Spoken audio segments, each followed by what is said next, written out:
My bio. I was born in Germany to two people in the army who met and made love, and then lived with my mom just on the other side of the line from Philly in South Jersey till I was about 6. And things were pretty cool. And then we moved to a very wooded, very mobile-homed village in Florida, and it was a culture-shocking revelation showing me all sorts of the world. So there's something about that.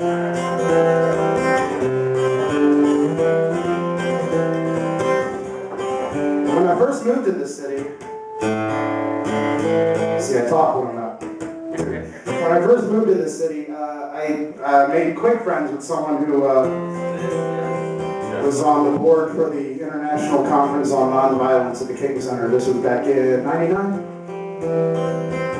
And she knew I had written this song prior to moving here and invited me to come play at the reception at the end of the conference to be one of the musical acts to represent all the facets of American life. I was lucky enough to play this for Hosea Williams and Greta. It was very cool. For a moment, just imagine forest hills, rebel flags, dirt dune buggy bike mobiles, clean clothes dotted between the trees and the yards of the trailers of every clay street.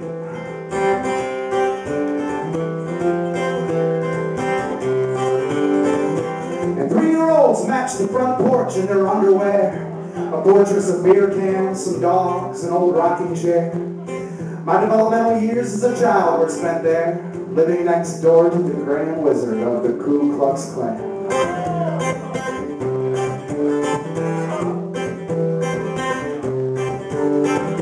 And no, I never found a burnt cross on my front lawn, but I had a book on Michael Jackson, and they'd look at me and they'd say, "Son, so."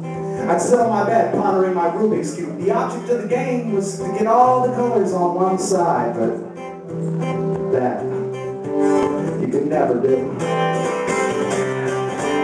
Cause today in the great history we talked about Dr. Martin Luther King and something called the Civil Rights Movement. Something tells me it didn't get much exposure in the Sunshine State, so I thought they could use it.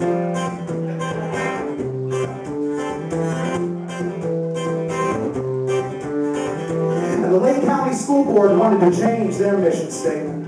Something about there being none higher than the white race. And it's sad, it's sick, and it's disturbing that a statement like that would be that of the learning. And I bet they don't know who Alice Walker is or who Harriet Tubman was.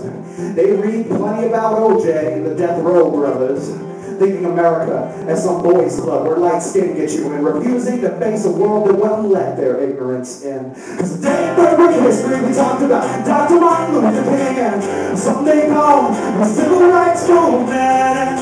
Something tells me it didn't get much exposure in the Sunshine State, so I thought they could use it.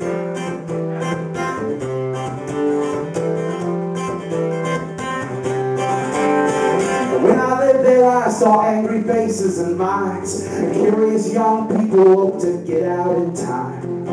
The corner store with the bar on the other side, with the jukebox selections dating from late '75.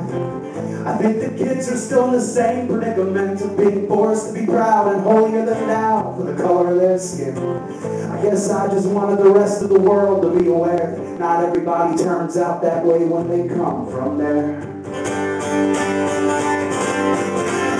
Today in the great history we talked about Dr. Martin Luther King and something they call the Civil Rights Movement. Something tells me it didn't get much exposure in the Sunshine State. Today in the great history we talked about Dr. Martin Luther King and what do they call it? The Civil Rights Movement.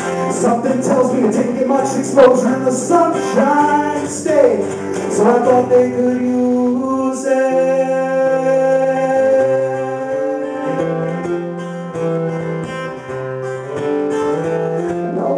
found a burnt cross on my front lawn. But I had a book on Michael Jackson, and they'd look at me and they'd say, "Sons."